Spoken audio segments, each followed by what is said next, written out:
반갑습니다. 한자를 상식으로 해석하는 세트한자연구소 이원율입니다.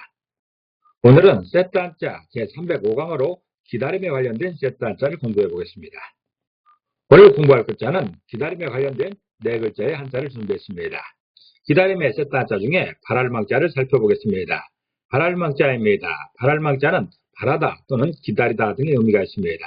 발할망자를 이미지로 표현해보면 점을 다는 의미로서 망할망자와 달을 의미하는 달월자가 결합된 점으로 가는 달의 이미지가 있습니다. 그리고 임금왕자 등등은 임금의 이미지가 있죠.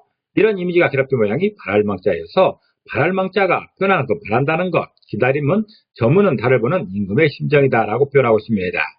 기다린다는 것은 어떤 사람이나 때가 오기를 바라는 것입니다.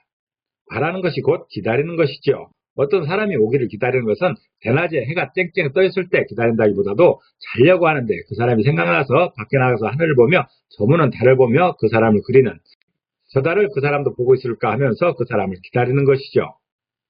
이런 상황은 백성이나 임금이나 다르지 않습니다. 임금도 떠난 사람이 그리워지면 밖에 나가 깜깜한 밤에 하늘에 떠있는 달을 보면서 그 사람을 그리워하는 것입니다. 발할망자는 저무는 달을 보는 임금의 심정이다라고 말하고 있습니다. 모든 사람이 저무는 달을 보며 어떤 사람을 기다리는데 임금을 대표로 세웠습니다. 발할망자가 표현하는 그 기다림은 저무는 달을 보는 임금의 심정이다라고 표현하고 있습니다. 이번에는 기약할 기자를 보겠습니다. 기약할 기자는 기약하다 또는 기다리다는 의미도 있습니다. 기약할 기자를 이미지로 표현해보면 키의 모양으로서 수학을 의미하는 그 기자와 달을 의미하는 달울자로 구성되어서 곡식을 까부는 그 키와 달의 이미지가 있습니다. 이런 두 이미지가 결합된 모양이 기약할 기자여서 기약할 기자가 표현하는 그 기다림은 수학처럼 달을 만나는 것이다 라는 그런 뜻입니다. 키라는 것은 곡식의 먼지나 티끌 같은 것을 걸러내기 위해서 까부는 그런 도구인 것이죠. 이 키를 사용한다는 것은 곧 음식을 먹을 수 있다는 뜻도 되는 것이죠. 그래서 키는 수학을 의미하고 있습니다. 그렇기 때문에 수학을 의미하는 키와 환한 달이 결합된 모양으로서 수학철에 달을 만나는 것이죠. 우리나라의 형편대로 하면 8월 한가위에 달을 기다리는 것이죠. 8월 한가위에 둥그렇게 뜬 달을 보게 되면 그때 수확을 하기 때문에 맛있는 곡식을 먹을 수가 있습니다. 그해 풍년이 들었다면 풍족한 겨울을 만날 수 있는 것이죠. 기약할 기자가 표현하는 그 기다림은 수확철에 달을 만나는 것이다 라는 그런 뜻입니다. 8월 한가위에 달을 기다린다는 것은 풍성한 계절을 만나는 것이죠. 그런 기다림을 표현하는 글자가 바로 기약할 기자입니다.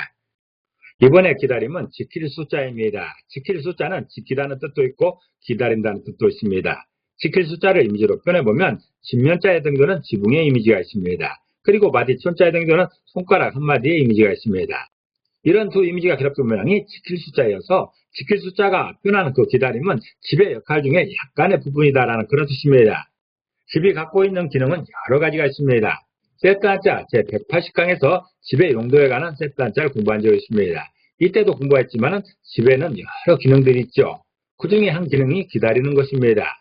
이처럼 집의 역할은 여러 가지가 있지만 그 중에 하나가 기다리는 것이죠. 수년째 집 나간 아들을 기다리기 위해 항상 대문을 열어놓고 있다는 어머니의 사연을 들은 적이 있을 것입니다. 그런 사연은 종종 있습니다. 집 나간 자식을 기다리기 위해서 그 집에서 항상 기다리고 있는 어머니가 있는 것이죠.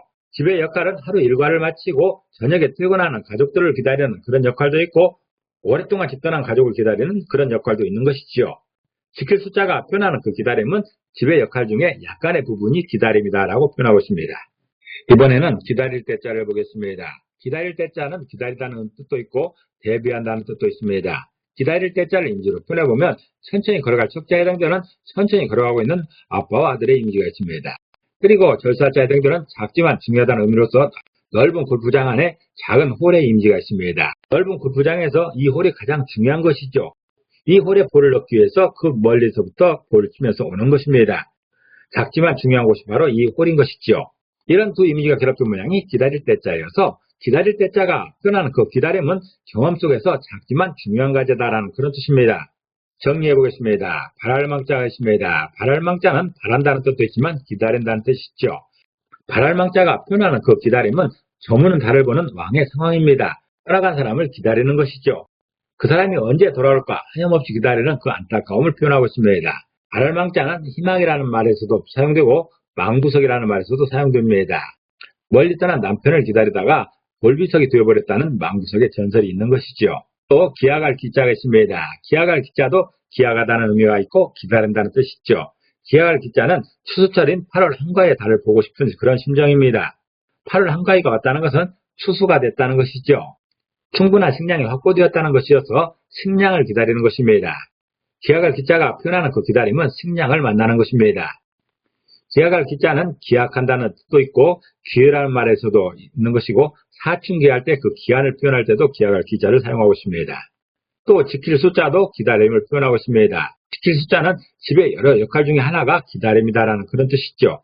집단한 가족을 기다리는 그런 모양을 표현하고 있습니다. 또한 기다릴 대자도 있었습니다. 기다릴 대자는 사소해 보여도 기다림은 인생의 중요한 과제다라는 그런 뜻이죠. 우리들의 인생길에서 가장 많이 주어지는 것이 바로 기다림입니다. 오늘도 무언가를 기다리고 있죠. 식사 때를 기다리는 사람도 있고 누군가 오기를 기다리는 사람도 있고 전화 오기를 기다리는 사람도 있죠. 우리의 인생은 기다림의 연속인 것이죠. 기다릴 때자는 인생의 목표를 표현하고 있습니다. 오늘은 기다림에 관련된 세트 한자로서 저무는 달을 보면서 떠난 사람을 기다리는 바랄망자와 한가위의 풍성한 식량을 기다리는 기약할 기자와 떠난 가족을 기다리는 지킬 숫자와 인생의 목표로서의 기다림을 표현하고 있는 기다릴 대자를 공부해봤습니다. 오늘은 특별히 오랜 기다림이 완성이 되는 축복의 날이 되기를 간절히 기도합니다. 감사합니다.